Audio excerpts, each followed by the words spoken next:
سبحان الله العظيم سبحان الله وبحمده سبحان الله العظيم سبحان الله وبحمده سبحان الله العظيم سبحان الله وبحمده سبحان الله العظيم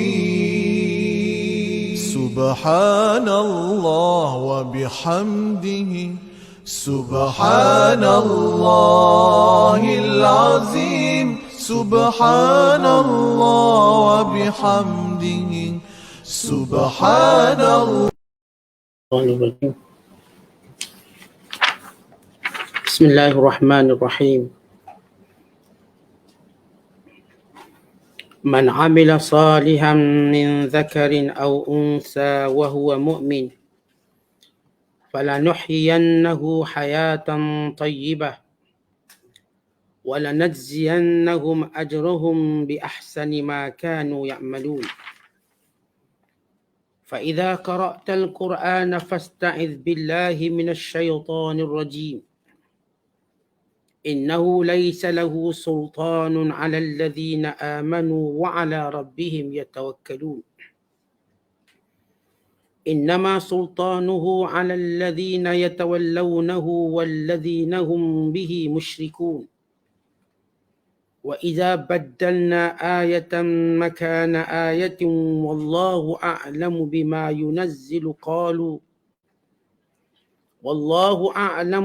ينزل قالوا إنما أنت مفتر بل أكثرهم لا يعلمون.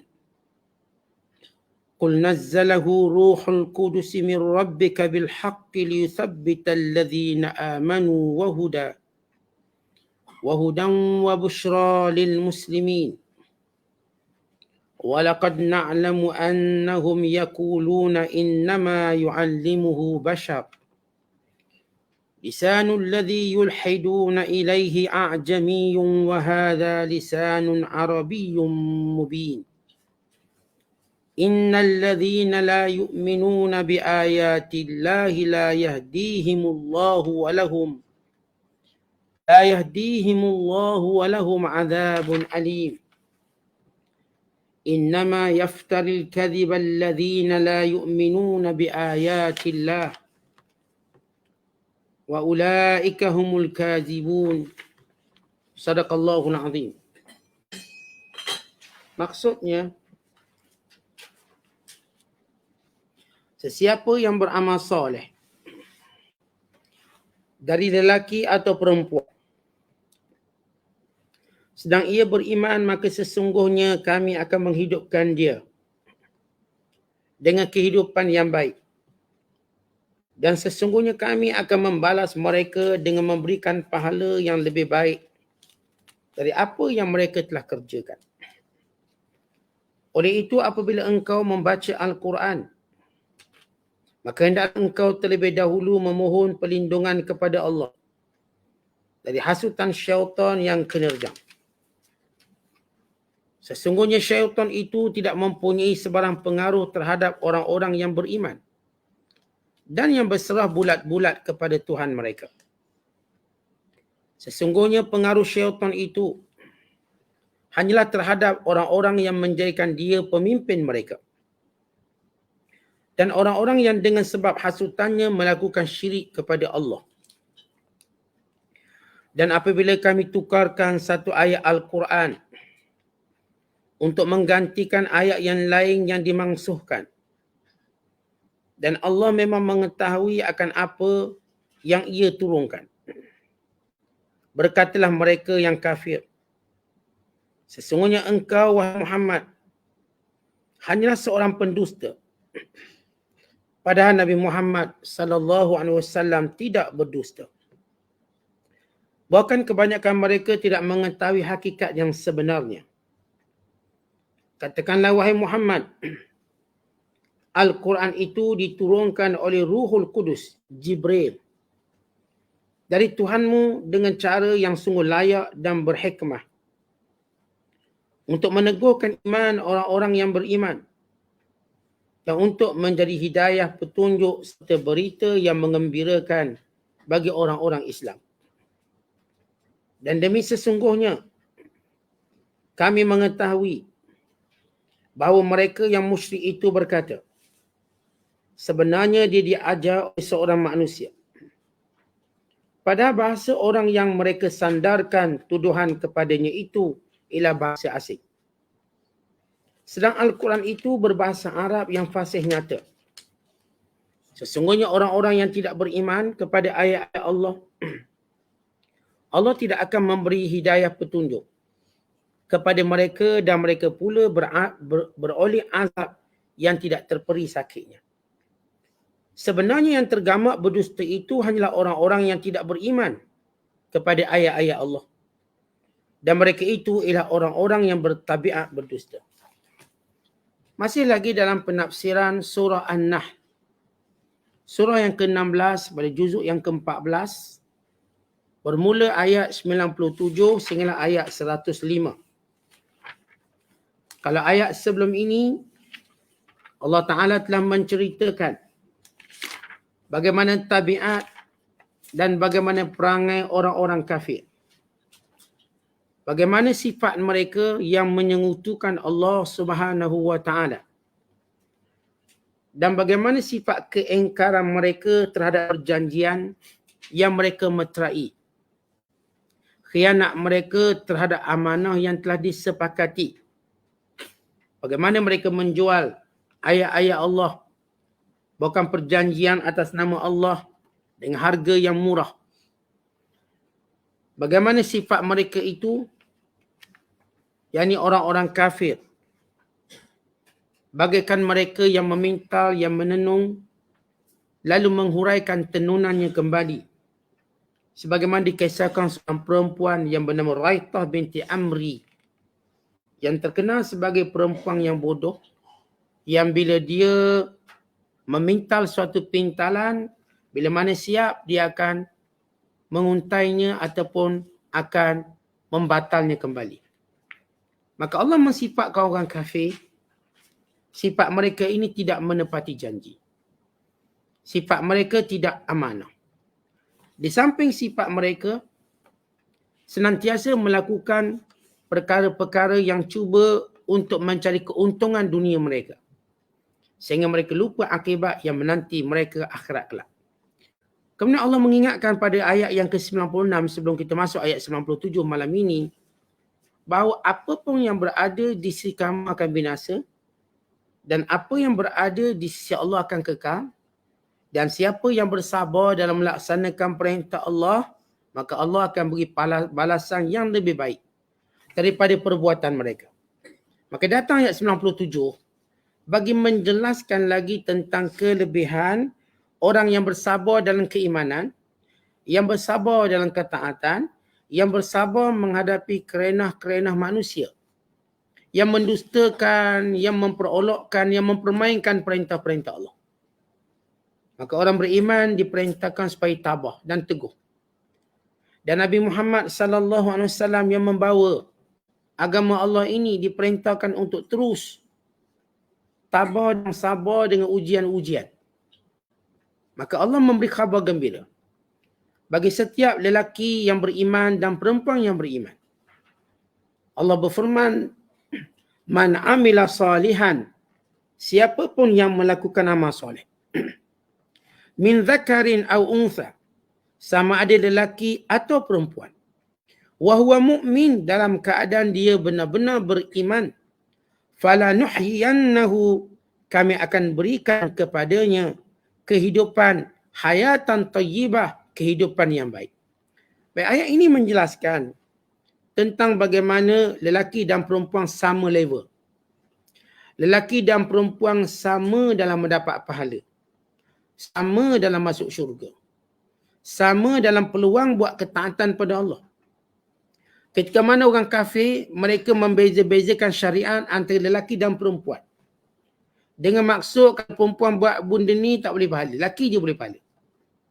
Sebagaimana syariat-syariat yang hanya memfokuskan lelaki lalu mengabaikan perempuan. Kalau bab pusaka, lelaki je dapat, perempuan tak dapat. Kalau dalam bab-bab yang berkait dengan rumah tangga, suami je ada hak, isteri tak ada hak. Datang Islam menyatakan kedua-dua ini punya hak. Dan lebih hebat lagi, pahala Allah tak bezakan perempuan dan lelaki. Tidak ada beza. Kalau perempuan solat, pahalanya banyak ni, lelaki solat juga banyak ni. Sama. Kalau mereka buat dengan sifat-sifat yang dianjurkan, yang dia ajar. Perempuan yang buat umrah, pahalanya banyak ni. Lelaki yang buat umrah, pahalanya juga banyak ni, sama. Tanpa sebarang perbezaan. Dengan syarat, mereka melakukan amal soleh, satu. Dan syarat kedua, mereka mesti beriman. Maka Allah janjikan mereka, فَلَنُحْيَنَّهُ حَيَاةً طَيِّبَةً. Mereka akan dihidupkan dengan kehidupan yang baik. Apa maksud kehidupan yang baik? Ada 5 penafsiran ulama. Maknanya, siapa pun yang buat amal soleh, dia akan mendapat salah satu daripada 5 ini atau 5 perkara. Yang pertama, sebagaimana disebut oleh para ulama tafsir, ialah mendapat rezeki yang baik. Disebabkan ketaatan pada Allah, maka dapat rezeki yang baik. Rezekinya tak ada masalah. Rezekinya tak susah. Allah melicinkan perjalanan rezeki kepadanya. Senantiasa ada. Dijamin. Rezeki yang baik. Yang kedua, diberikan kebahagiaan. Artinya, bila seorang ni buat kebaikan, dia rasa bahagia. Sebagaimana orang buat jahat, dia akan rasa sengsara dan derita. Dia akan rasa tekanan dan dia akan rasa kesusahan dia. Maka Allah janjikan siapa pun yang buat baik dia akan bahagia. Sebagaimana kita tuan-tuan sekalian kumpul duit nak pergi hotel, nak berjalan sebab nak bahagia. Atau kumpul duit sebab kita nak beli pinggan mangkuk supaya kita rasa bahagia. Maka Allah janjikan siapa buat baik Allah beri dia bahagia. Yang solat Allah beri dia ketenangan dan kebahagiaan. Yang berzakat Allah beri dia kebahagiaan. Yang berpuasa Allah beri dia kebahagiaan. Apa pun kebaikan dan ketaatan yang Allah perintah, kalau kita buat, kita akan dapat as-sa'adah. Yang ketiga, kata ulama, yang dimaksudkan dengan kehidupan yang baik, maka Allah ilhamkan dia untuk senantiasa buat baik. Maka itu rezeki. Maknanya, man amila salihan min zakarin aw unsa wa huwa mu'min. Siapa sahaja yang melakukan kebaikan, sama ada lelaki atau perempuan, falanuhyiyannahu hayatan thayyibah, kami akan sentiasa jadikan dia berterusan buat baik. Maknanya bila seorang tu buat baik, dia akan menarik kebaikan lain sehingga dia bergembira dengan kebaikan yang dilakukan. Maka jadilah dia kesibukannya dalam buat baik. Kata kita, atas dunia ni antara azab Allah bila kita rasa bosan dengan hidup. Macam kita rasa tak ada kerja nak buat, itu bosan. Hari ni bosan lah, tak ada benda nak buat. Tapi orang yang melakukan kebaikan, Allah jadikan dia senantiasa sibuk buat baik. Tetapi bila kita sibuk buat baik, maka kita hilang kebosanan. Sebab kita setiap hari ada aktiviti. Pagi kita solat duha, lepas tu baca Quran, lepas tu kita mungkin ikut kuliah, lepas tu kita sembahyang zuhur, berjemaah, kemudian kita berzikir, kemudian dia sentiasa rutin hidup kita sibuk dengan taat, maka kita pun seronok. Kita kan macam saya katakan, bila kita memang tak ada kerja buat. Hari tu tuan-tuan memang tak ada kerja, sungguh bosannya, duduk kat rumah bosan. Keluar rumah bosan, kenapa tak ada kerja nak buat? Ini penyakit yang kena kepada sebahagian manusia. Walaupun dia sibuk secara zahirnya kesibukan duniawi, pergi berjabat itu, tapi dia dah rasa bosan. Dia rasa ada kekosongan dalam diri dia. Dia tak tahu apa kekosongan tu. Saya rasa kosong. Padahal saya sibuk ni. Pagi buka kedai kunci sebagai contoh. Petang pula orang ajak main futsal. Nanti malam main badminton. Dia punya jadual ketat. Tapi dia rasa macam bosan hidup tu. Padahal aktiviti dah penuh. Maka antara falanuhyiyannahu hayatan thayyibah, maksud Allah beri kehidupan yang baik, Allah jadikan dia sibuk buat baik dan dia lapang gembira dengan pekerjaan itu. Dia jadi seronok dengan kerja tu. Kerja apa? Kerja buat baik. Sampai dia menemui Allah. Yang keempat, kata ulama, Allah berikan dia sifat qanaah. Apa itu qanaah? Maksudnya ialah dia merasa cukup apa yang dia dapat dalam hidup. Tuan-tuan, di antara sebab kita tak rasa bahagia sebab kita tak ada qanaah. Berqanaah. Senantiasa rasa tak cukup. Makan rasa tak cukup. Anak rasa tak cukup. Bini rasa tak cukup. Kerja rasa tak cukup. Semua benda tak cukup. Tension kita. Semua benda kita rasa tak cukup. Jawatan rasa tak cukup. Gelaran rasa tak cukup. Ni dah dapat Datuk rasa tak cukup lagi. Nak lagi Datuk. Nak lagi. Sampai bila? Sampai banyak lah. Dah dapat ni banyak ni. Tak puas hati lagi. Satu Malaysia dah dapat Datuk. Boring. Dia nak lagi Datuk negeri lain pula daripada Zimbabwe pula ke Tanzania ke. Satu dunia. Dia nak buat. Dia nak jadi collector. Dia tak rasa tak ada qanaah. Dia dah ada duit banyak ni. Dia tak rasa qanaah. Nak kutip lagi duit. Sampai dia bercerai dengan anak bini dia sebab dia sibuk cari duit. Itu tuan-tuan tengok orang kaya-kaya ni. Akhirnya tak ada bini. Last sekali tak ada bini. Sebab apa? Duk sibuk cari duit. Sampai tak ada masa dengan keluarga. Tak ada masa bicara tentang saudara. Tak ada masa dia nak tenangkan dirinya. Sebab apa? Tak ada qanaah. Maka orang beriman, bila mana Allah Ta'ala nak muliakan dia, Allah beri dia qanaah. Qanaah dia rasa cukup dengan apa yang dia ada. Dan pendapat kelima kata, maksud falanuhyiyannahu hayatan tayyibah, kami akan jadikan kehidupan yang baik, iaitu keempat-empat perkara tadi dia dapat semua dalam satu gus, dalam sekaligus. Itu pendapat kelima. Artinya dia dapat rezeki yang baik, dia rasa bahagia, dia sibuk dengan kebahagiaan, dengan ketaatannya pada Allah, dia sentiasa qanaah. Lima-lima dia dapat. Maka ini yang dimaksudkan. Dalam hadis, Nabi kata, qad aflaha man aslama wa ruziqa kafafan wa qanna'ahu Allah bima atahu. Telah berjayalah orang yang Islam, menundukkan diri pada Allah, dan diberikan rezeki yang cukup, dan telah dicukupkan oleh Allah, dirasakan cukup dengan apa yang Allah Ta'ala berikan. Nah, hadis yang lain Nabi bersabda, qad aflaha man hudiya lil Islam, telah berjayalah orang yang diberi petunjuk dengan Islam, wa kana aishuhu kafafan, dan kehidupannya mencukupi, wa qani'a bihi, dan dia merasa cukup. Kehidupan tu dia cukup dan dia rasa cukup. Maksudnya kalau kehidupannya perlukan RM100 sehari, Allah cukupkan RM100 dan dia pula rasa cukup. Ada orang keperluan dia satu hari cuma RM100 dan dia dah dapat, tapi dia rasa cukup. Akhirnya dia pun ambil rasuah lagi. Akhirnya dia pun tipu orang lagi. Ini tak ada qanaah. Qanaah menjadikan seorang melanggar sempadan Allah. Manakala orang yang benar-benar qanaah, dia meletakkan dirinya dekat sempadan Allah. Dia tak langgar. Kalau tak qanaah, dia langgar. Maka ini maksud ayat ini. Ini ada 5 pendapat yang dimaksudkan dengan hayatan tayyibah. Kemudian Allah Ta'ala menyebut itu dekat dunia. Akhirat kelak dia dapat lagi. Walanaziyannahum, dan kami akan beri balasan pada mereka yang beramal soleh ini, ajrohum, balasan mereka di hari akhirat kelak, bi ahsani ma kanu ya'malun, dengan apa yang lebih baik dari apa yang mereka lakukan. Artinya Allah Ta'ala akan beri dia selain daripada kehidupan di dunia, kehidupan di akhirat pula ialah syurga.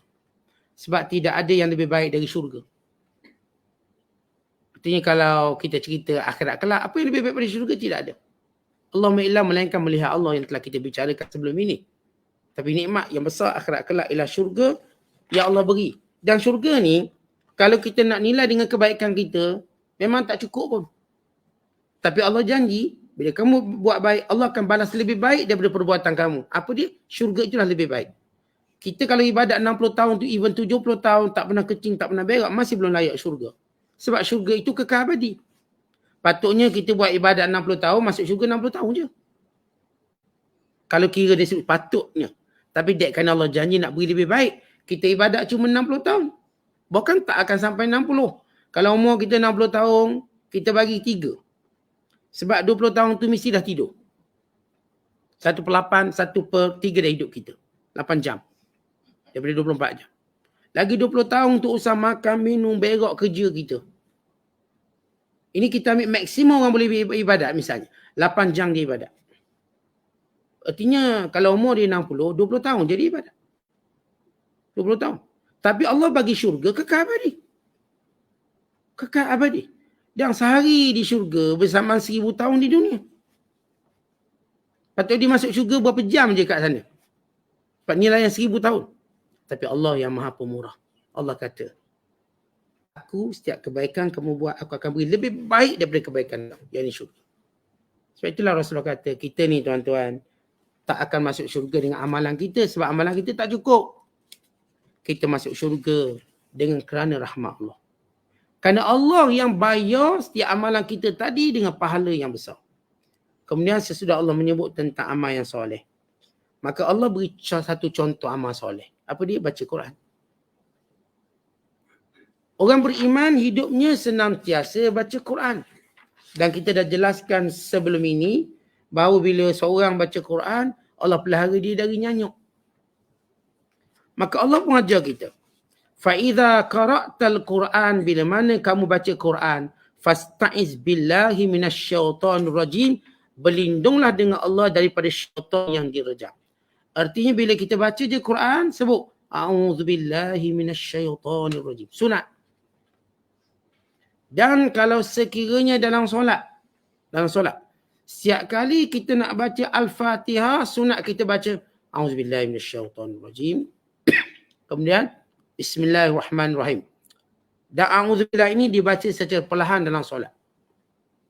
Adapun Bismillah dibaca kuat dalam rakaat pertama dan kedua bagi imam. Atau bagi seorang yang sembahyang seorang diri. Bismillah dan surah dibaca kuat pada rakaat pertama dan kedua kalau ia solat malam, yakni maghrib, isyak, subuh. Zuhur, asar baca perlahan lah. Tetapi pada rakaat ketiga dan keempat. Rakaat ketiga dan keempat. Bismillah dibaca perlahan. Sama juga dengan perlahan A'udzubillahi minasyaitonir rajim. Maknanya tuan-tuan sekalian, setiap rakaat bila saya baca Fatihah, saya akan mulakan dengan Bismillah. Sebab Bismillah salah satu ayat daripada Fatihah. Tapi sebelum saya mula Bismillah, saya akan baca A'udzubillahi minasyaitonir rajim.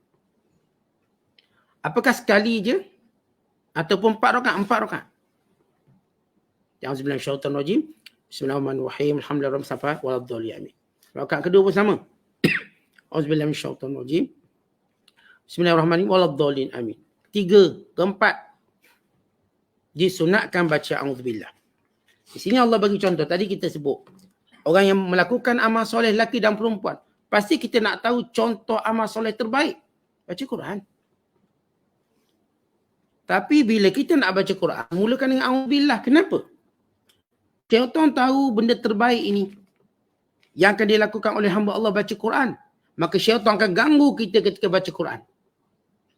Syaitan akan jadikan niat kita nak baca Quran selalu tak jadi. Atau bila kita nak baca banyak jadi sikit. Atau bila kita baca kita tak tadabbur dia. Atau bila mana kita baca kita mungkin tersilap dan tersalah membacanya. Syaitan akan kacau sungguh-sungguh waktu kita niat nak baca Quran.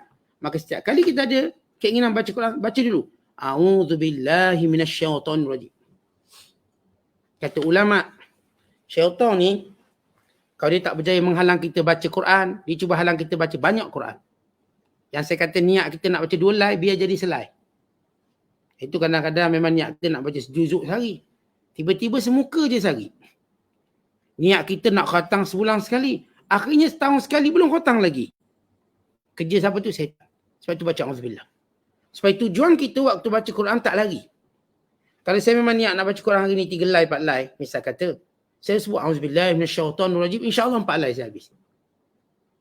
Kalau saya niat nak baca sejuzuk, maka saya baca Auzubillah. Semoga niat saya tak digagalkan oleh syaitan. Syaitan akan gagalkan kita bila mana kita nak baca Quran supaya jangan baca Quran. Bila mana kita nak baca banyak Quran, biar kita baca sikit. Dan bila mana kita baca Quran, kita tak tadabbur. Patut kita baca Quran tadabbur. Comel dah sebulan sekali khatam, tapi tak tadabbur. Tak ada pun nak jengok-jengok makna, apa maksud ni. Sementara nak belajar tafsir. Kita nak baca tafsir pun mulakan dengan A'udzubillahi minasyaitonir rajim. Supaya kita faham apa yang ditadabbur oleh ustaz-ustaz kita. Sebab syaitan kan kacau. Baru kita nak faham, tertidur pula. Dah tak faham dah. Baru kita nak faham, dah hanyut ke lain pula duk fikir. Fikir balik rumah nak makan nasi ni. Fikir lepas ni nak masak apa, nak pergi kedai mana. Okay, kita tak aman. Ini syaitan ganggu. Dan kata ulama lagi, kenapa kita baca auzubillah? Tuan-tuan, bila kita makan ubat, setiap kali kita makan ubat, dia akan ada kesan. Saya sesama, makan ubat sesama, insya-Allah berhentilah sesama saya. Saya demam, bila makan ubat demam, kesannya, kalaupun dia tak baik terus, saya dah rasa okey sikit lah. Saya sakit kaki, duk makan ubat sakit kaki, rasa gagal sikit kaki tu. Quran ini obat. Wa nunazzilu minal Quran ma huwa syifaa'un wa rahmatun lil mu'minin. Dan kami jadikan Al-Quran ini sifatnya obat. Syifa, obat. Dan rahmat pada orang beriman. Maka syaitan akan cuba hilangkan fungsi Al-Quran sebagai obat. Akhirnya bila kita baca Quran, tak rasa kesan dalam hidup. Maknanya obat tak berfungsi. Patutnya saya katakan, kita kalau makan ubat je, kita rasa kesan dia. Saya ambil Panadol pagi tadi, saya rasa ni peluh ni contoh. Saya makan ubat ni rasalah kesan-kesan dia. Kalau sakit perut, kurang sikit lah perut tu. Sakit angin pun dah macam keluar dah. Dan Quran ni, setiap kali orang beriman baca, dia akan tinggalkan kesan. Tapi, syaitan akan jadikan walaupun kita baca Quran, dia tak tinggal kesan. Tapi, untuk kita mengelakkan syaitan ganggu kesan Al-Quran dalam hidup, baca auzubillah dulu. Auzubillahi minasyaitanirrajim. Barulah baca Quran. Akhirnya insya-Allah, lah satu ayat Quran yang kita baca, dia beri kesan pada kita. Datang rasa insaf, datang rasa tenang, datang rasa rindu, datang rasa seronok, datang ya Allah. Kalau masa-masa ini dihabiskan dengan baca Quran, indahnya hidup. Lihat Quran dah berfungsi. Dia dah suka baca Quran berbanding baca komik, berbanding baca Facebook. Quran lebih suka dibaca daripada dibaca WhatsApp atau dibaca mesej. Artinya Quran dah berfungsi. Kerana itu syaitan ini akan gagalkan misi kita baca Quran. Dan akan menggagalkan kesan Al-Quran dalam hidup kita. Apatah lagi pada skala, pada makna yang lebih utama, iaitu melaksanakan Al-Quran sebagai pelembagaan hidup. Ini kerja syaitan. Jangan Quran tak sesuai. Jangan Quran cuma orang Arab dulu, bukan sekarang. Ini kerja syaitan. Sebab itu pertama syaitan buat apa? Jadi kita gagal baca. Sebab itu kadang-kadang kedai-kedai ataupun mana-mana tempat kita lebih suka yoya dengan lagu kuat-kuat. Dekat airport-airport kita mana? Lagu je. Mana nak baca Qurannya? Mana nak buka Quran? Mana nak pendengar kat Quran? Tak ada. Tak cenderung. Kita kalau naik kereta pun cenderung lagi dengar lagu berbanding dengan Quran. Atau lebih cenderung termenung seorang-seorang. Kalau jenis balik daripada Johor, balik tengah 8 jam lah termenung. Ngelamu dia sampai ke destinasi. Kalau dia dengar Quran kan bagus. Contoh. Allahumma illa melainkan kalau kita nak bersembang, nak bercakap, maka tak digalakkan kita buka Quran. Sebab Quran bila diperdengarkan, kena dengar lah. Quran dibaca. Wa idza quri'al Quran fastami'u lahu wa ansitu la'allakum tuflihun. Bila dia perdengarkan Quran, maka dengar elok-elok. Dan diam. Dengan itu kamu berjaya. Jangan pula kita buat Quran, duk bersembang, bercakap. Quran tak dengar ni, tapi buka. Itu tak digalakkan. Ini khasiat. A'udzubillahi minasyaitanirrajim. Jadi tuan-tuan sekalian, sebelum baca Quran, baca auzubillah. Dan Allah sebut di sini, Al-Quran satu contoh amal paling baik untuk dilakukan oleh lelaki atau perempuan. Dalam hadis Nabi kata apa? Khairukum man ta'allama al-Quran wa 'allamahu. Sebaik-baik kamu ialah orang yang belajar Quran dan mengajar Quran. Innahu laysa lahu sultanun 'alal ladzina amanu wa 'ala rabbihim yatawakkalun. Bila mana kamu berlindung kepada Allah daripada syaitan. Syaitan ni tak kuat. Dia tidak dapat menguasai orang yang beriman dan menguasai orang yang sentiasa menyerahkan urusannya pada Allah. Contoh bila kita nak lawan syaitan, kita bukan lawannya dengan fizikal kita. Kita lawannya dengan pertolongan Allah. Umpama kita kata ulama, setiap kali kita ni buat pagar, anjing jiran sebelah duk ceroboh. Lepas ceroboh, dia melompat, dicilok sana. Kita pun baiki pagar kita, lepas tu dia lompat pula. Jadi kita minta tuang pada anjing tu, tolonglah ikat anjing dia. Dia kata ni anjing awak ni saya cerobong, saya boleh tak awak ikat? Umpama itulah kita minta tolong dengan Allah. Syaitan tu makhluk Allah juga. Bila kita nak ngadak dengan syaitan, nak lawan syaitan, jangan lawan secara kekuatan kita. Mintalah pertolongan pada Allah, antaranya auzubillah tadi. Auzubillah minasyaitanir rajim. Antara cara kita minta tolong kepada Allah. Innama bahawasanya sultanuhu, kekuasaan syaitan, alal ladzina yatawallawnahu, kepada orang yang memang ikut syaitan, yang hidupnya memilih syaitan. Kata Allah Subhanahu Wa Taala dengan mentaati syaitan. Allah kata apa, tak nak ikut, syaitan kata dia ikut. Ni syaitan akan kuasai.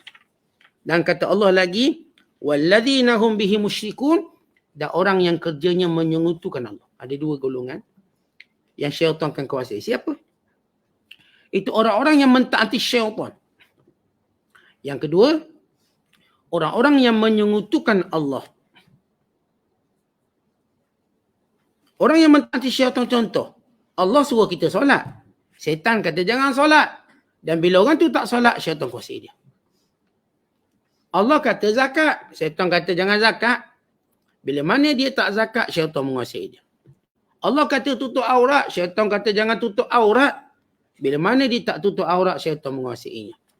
Allah kata ta'ala mak bapak, syaitan kata jangan dengar mak bapak, tu orang tua dah tu. Tak guna dah kamu cerdik pada dia. Maka syaitan suruh derhaka, maka orang ni dikuasai oleh syaitan. Allah Ta'ala kata jangan rasuah. Syaitan kata ambillah rasuah, gaji tak cukup, darurat tu. Maka orang ni telah ikut syaitan. Siapa pun yang melakukan maksiat kepada Allah, dia telah ikut syaitan. Dan siapa pun bermujahadah untuk melaksanakan ketaatan pada Allah, dia telah melawan syaitan dan mentaati Allah. Maka Allah tak akan biarkan dia, melainkan Allah tolong dia. Kemudian kata Allah lagi, wa idza baddalna ayatan makana ayah, bila kami ganti satu ayat dengan ayat yang lain. Ini dinamakan nasah mansukh. Contoh dalam perintah Allah, ada perintah Allah yang pada ayat sekian memberi maksud begini, tapi pada waktu yang lain pula, maka sebaliknya. Ini panggil nasah mansukh. Contohnya, bila Allah Ta'ala turunkan ayat, kalau sekiranya orang Islam berhadapan dengan musuh, jumlah orang Islam ni, misalnya seorang, dan musuh 10 orang, maka jangan lari. Tiba-tiba turun pula ayat, kalau sekiranya jumlah umat Islam itu seorang, musuh itu sekali ganda 2 orang, maka itu jangan lari. Kalau lebih boleh lari. Ini namanya nasah mansukh. Umpamanya, ada ayat yang Allah Ta'ala turunkan supaya wajib menulis wasiat. Tiba-tiba Allah turunkan pula ayat harta pusaka. Maka dengan kata lain, tidak lagi wajib tulis wasiat memadai dengan ayat-ayat pusaka. Ini namanya nasah mansukh.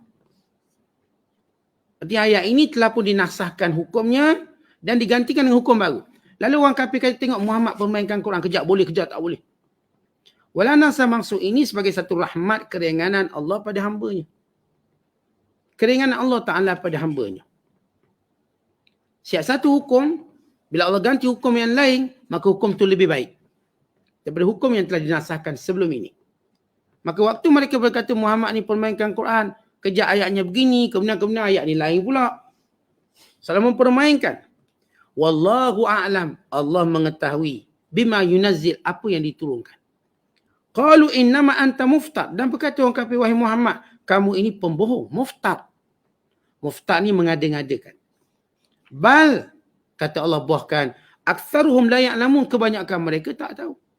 Tetapi bila kita nak kata bohong, ramai kita tak faham maksud bohongnya apa. Kalau seorang kata begini, dia orang kata, baik, saya nak ajak awak sarapan pagi. Tiba nanti setengah jam, Mang tak ada sarapan pagi, saya nak ajak awak makan tengah hari. Sebab sarapan pagi tu tak banyak sangat makanan, kuih-kuih gitu je. Makan tengah hari. Ada semua, kepala ikan, ada kepala kambing, ada kepala lembu, ada. Apakah orang ni menipu waktu dia menukar janjinya? Kita tak kata dia menipu, dia beri janji lebih baik. Dia kata, Man, aku nak bagi kau bonus sebulan gaji. Siapa tengah hari, Man, tak jadilah sebulan gaji, nak bagi 3 bulan gaji. Boh jangan menipu, boh tak baik, boh. Boh kena kekal bagi sebulan gaji juga. Dosa, boh. Apa pula berasa bila dia beri lebih baik. Itulah hukum nasah mansuh. Bila Nabi SAW menyampaikan ayat hukumnya begini. Mungkin esok hukumnya lain pula. Bukan maknanya berbohong tetapi memberi maslahat lebih baik. Kerana semua ayat nasah mansuh ini Allah datangkan lebih baik. Macam saya katakan tadi, sebagai contoh, seorang ajak kita sarapan, dan kita dah faham sarapan ni paling berat pun nasi minyak lah. Nasi dagang. Tiba-tiba dibatalkan, tak jadilah sarapan saya nak ajak makan tengah hari. Atau asalnya dia nak ajak kita makan kedai-kedai tepi jalan, tiba ditukar saya nak ajak restoran yang luxury sikit. Apakah kita kata dia bohong? Atau seorang ayah kata gini, anak dia, bang, abang dah dapat nombor tercorok, kejap lagi abang nak rotang abang. Sebab abang dapat nombor tercorok. Kejap lagi hari datang balik, tak jadi dah rotang. Abang tak nak rotang, abang nak bagi awak hadiah perangsang supaya awak lebih. Dan anak kata, abang kenapa abang menipu? Abang kan janji nak rotang, rotanglah saya. Apakah ayahnya menipu ataupun anak ni benar sikit? Tak faham. Ayahnya nak beri yang lebih baik. Asal ayah janji nak rotang, tiba ayah batalkan. Tak jadilah rotang, ayah nak bagi hadiah perangsang. Ayah silap. Sebab setiap kali kamu buat salah, ayah rotang. Ayah nak ubah. Kamu buat silap, ayah nak bagi hadiah. Supaya kamu akan rasa lebih bermotivasi. Sebab kalau ayah rotang, kamu makin down. Misalnya, apakah anak dia kata, ayah, kenapa ayah bohong? Kalau ayah kata rotang, rotang. Tidak ayah munafik. Tidak mungkin. Atau seorang ayah kata, Mama dapat nombor 1, ayah janji nak bagi basikal. Basikal nak bagi. Tiba ayah kata tak jadilah. Abah nak bagi motosikal. Apakah si anak kata, ayah ni kenapa menipu cakap? Kejap nak bagi basikal, kejap nak bagi motosikal. Kata, apakah itu menipu? Mu nak basikal ke motosikal? Motosikal lah. Mana ayah menipu? Ayah nak beri lebih baik. Tentang kadang-kadang bila orang ni jenis nak cari salah, maka dengan mudah kata, penipu sebab nak cari salah. Padahal dia tak faham. Sebab tu kata Allah banyak orang tak faham. Masalah nasah mansuh dia tak faham. Bila Allah Ta'ala ganti satu ayat dengan ayat yang lain, satu hukum dengan hukum yang lain, kan hukum itu lebih baik. Dan lebih memberi masalah pada kamu. Habis kenapa turun 2 kali? Sebab itu tadarus berperingkat-peringkat sebagai rahmat pada kamu. Kalau turun ayat tu mengejut hukumnya, kamu mungkin tak mampu. Kata Aisyah. Kalau Allah Ta'ala turunkan ayat Al-Quran pengharaman arak sekaligus, nescaya mereka tak akan berhenti arak. Tetapi Allah jadikan penurunan pengharaman arak itu 4 peringkat. Secara sedikit demi sedikit, mereka mampu meninggalkan arak. Demikian juga judi. Pada permulaan Islam, judi tidak haram. Tapi diturunkan peringkat berperingkat sehingga diharamkan. Artinya, penurunan berperingkat-peringkat itu sebagai satu rahmat, bukan satu pembohongan. Rahmat. Beza rahmat dengan pembohongan. Kemudian kata Allah Ta'ala, Kul, katakanlah, Nazzalahu Quran itu, hukum itu, telah diturunkan oleh Ruhul Kudus, malaikat Jibril yang mulia. Min Rabbika, daripada Tuhanmu, bilhaq, dengan sebenar. Liuthabbital ladzina amanu, untuk mengukuhkan iman orang beriman. Macam saya katakan tadi, hukum-hukum Al-Quran turun berperingkat-peringkat. Nasah mansuh ini, mula Allah kata yang macam ni, kemudian macam ni pula untuk kukuhkan iman. Secara berperingkat-peringkat. Menguatkan iman. Wahudan, dan petunjuk, wabushra, dan khabar gembira kepada orang Islam. Walaqad na'lamu annahum yaqulun, dan kami mengetahui apa yang mereka propagandakan. Mereka propagandakan padamu, wahai Muhammad. Mereka kata, innama yu'allimu bashar. Muhammad ni sebenarnya, dia belajar Quran ni daripada orang lain, orang asing. Ceritanya tuan-tuan sekalian, berhubung dengan ayat ini, ada seorang lelaki Kristian, namanya Bal'am. Dia ni hamba, asalnya seorang hamba, kepada Fakihah bin Mughirah. Dan dia seorang Kristian, kemudian dia memeluk Islam. Nabi SAW suka lepak dengan dia, suka duduk dengan dia. Dengar kisah-kisah dia. Dia ni asal Kristian. Kemudian dia masuk Islam. Dan dia ni bukan orang Arab. Maka mereka kata Muhammad ni sebenarnya belajar ilmu daripada hamba tu. Yang Kristian tu. Semua cerita-cerita dia ambil kat situ. Kata mereka, maka Allah Ta'ala jawab. Lisanul ladhi yulhiduna ilaihi ajami. Mereka menuduh, mereka berkata, Muhammad belajar daripada orang yang lidahnya bukan lidah bahasa Arab. Wa hadza lisanul arabiyyun mubin. Sedangkan Al-Quran ini bahasa Arab yang nyata, fasahah yang jelas. Macam mana nak ambil daripada perkataan yang bukan Arab, nak jadikan dia Arab? Ia bahasa Arab yang indah yang kamu tahu. Sedangkan hamba ni tadi, dia bukan reti bahasa Arab, tak reti pun. Dan Rasulullah SAW tak faham komunikasi dia. Sebab sepakat ulama, Rasulullah hanya tahu bahasa Arab. Di samping Nabi tak pandai membaca dan tak pandai menulis. Macam mana kamu kata Muhammad belajar dengan Kristian ni, walau dia itu bukan lidah Arab. Lidah dia lidah ajam, bukan Arab. Sedangkan Quran ini lihat bahasa Arab yang tinggi. Yang tak mungkin boleh direka oleh orang macam ni. Kata orang mengaji bahasa Arab 2 hari, lalu dia bercakap bahasa Arab dengan bahasa Arab yang tinggi, bohong. Tak mungkin. Mengaji bahasa Arab 10 tahun pun belum tentu dapat bercakap Arab dengan betul. Sebab bahasa Arab satu skill yang tinggi. Orang yang nak menguasai bahasa Arab ini, dia perlu mulim, dia perlu musta'ib, dia perlu menguasai semua kalimah Arab. Dia tak macam kita bercakap bahasa lain. Kerana bahasa Arab ni dia ada mukjizat. Bahasa lain tak ada mukjizat. Biasa je, dia cuma ada meaning, makna. Bahasa Arab ni dia ada mukjizat. Sifatnya. Setiap maknanya ada makna yang dalam. Tak mungkin orang yang lidah Arab ni boleh hajar Rasulullah. Lalu Nabi mengungkapkan bahasa Arab yang tinggi. Kalau bukan ia datang dari Allah. Innalladhi, tapi Allah kata, sesungguhnya alladzina la yu'minuna bi ayatillah. Orang yang tidak beriman dengan Allah. La yahdihimullah. Allah tak akan beri petunjuk pada mereka. Kerja mereka menuduh, memfitnah tu je. Sebab mereka tidak mau beriman. Allah tak akan beri petunjuk. Innama sesungguhnya yaftaril kadhib. Yang suka berbohong tu siapa? Bukan Muhammad. Alladzina la yu'minuna bi ayatillah. Orang yang tidak beriman. Kenapa tuan-tuan? Orang tak beriman, tak ada pun benda yang boleh muraqabah, yang boleh memantau dia kalau dia berbohong. Orang beriman ada sebab yang memantau dia kalau berbohong, dosa. Catatan malaikat, neraka, kemurkaan Allah. Orang kafir, bila mana mereka nak berbohong, apa sebab mereka takut berbohong? Tak ada. Apa nilai mereka cakap benar? Tak ada. Sebab mereka cuma nak kehidupan dunia.